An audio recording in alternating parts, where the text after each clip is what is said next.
All right. I'm going to walk you guys through what a simple residential appointment is going to look like. So, you get to the house, chat with the customer, do your thing. Um, then you're going to get to talking about the area. So, you're going to walk out back, front yard, whether this is residential or commercial. You're going to listen to the customer based on where they're looking to have turf. And it's going to be your job to essentially consult them on the best direction to go with what turf product would make the most sense for them. So say this is a simple, we're in a simple backyard. Um, one dog, few kids.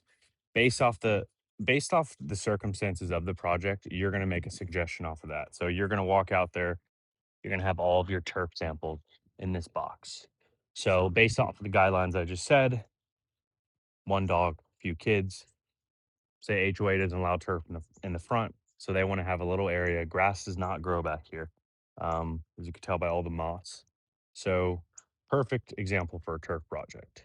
So, based off the guidelines of what they said they're looking for, or what the area is to be used for, it's your job to essentially consult them. Like I said, on a turf that would make most sense for them because we have sport products, putting green products, and residential products. So, first, you're going to start by offering some of the higher end products. Before you put anything down, I always recommend you brush the turf because it's in your car or wherever, it's flat, doesn't look as good.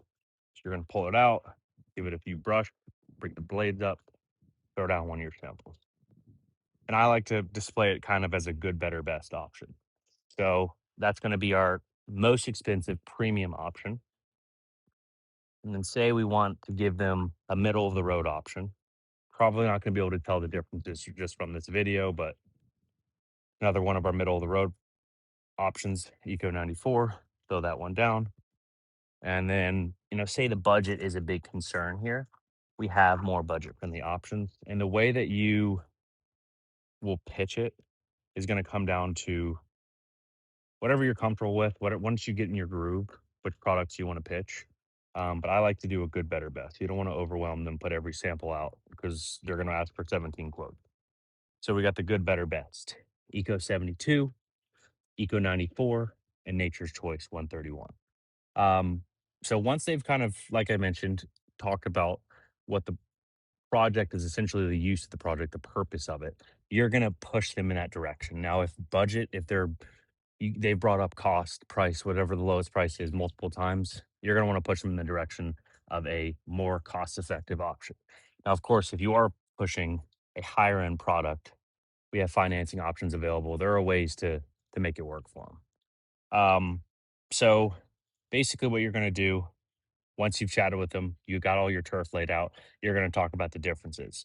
And we have another product knowledge video that goes into it a little bit more in depth.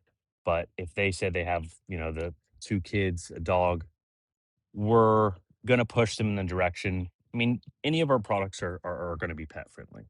Um, but you want to push them in a direction that makes the most sense for their project. So, say for instance, they are budget conscious, they want a lower pile height, you want something that's going to, that urine's going to drain through fairly easy.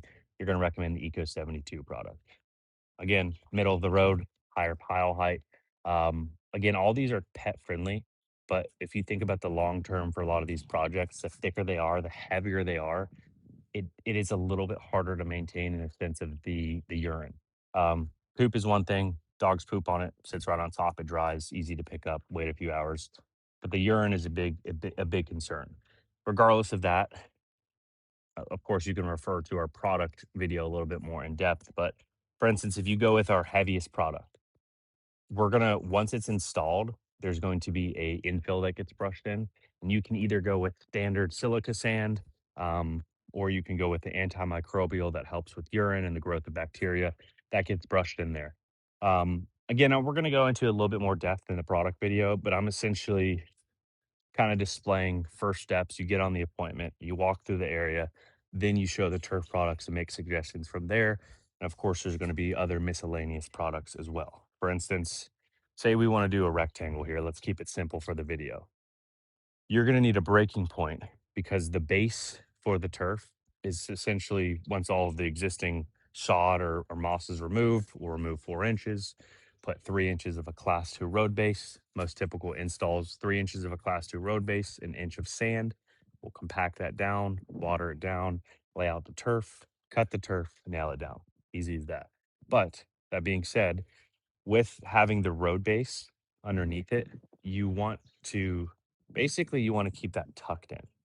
So say we're stopping right here. You're going to want to price a landscape edging. You can go with something a little bit more premium, such as the metal option. Their best price is going to be a bender board landscape edging, which again is going to be talked about in the product video.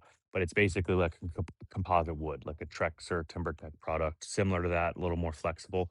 And you're basically want to, walk along the contour. You can follow more of a natural contour. You can do more of a box shape. Completely up to you what you want to suggest, what the customer looks like, like their situation. Basically, we'll price a perimeter board. If you don't, issues will come up. The base is going to pop out the side because you have the base for the project, and then of course you have all the other existing surface behind it. A lot of that needs to be tucked in somehow. And we're thinking long term, you need some sort of landscape edging. Um, Next video, I'm going to kind of show you how to measure the project and how to put everything together from there. Going to do it in phases.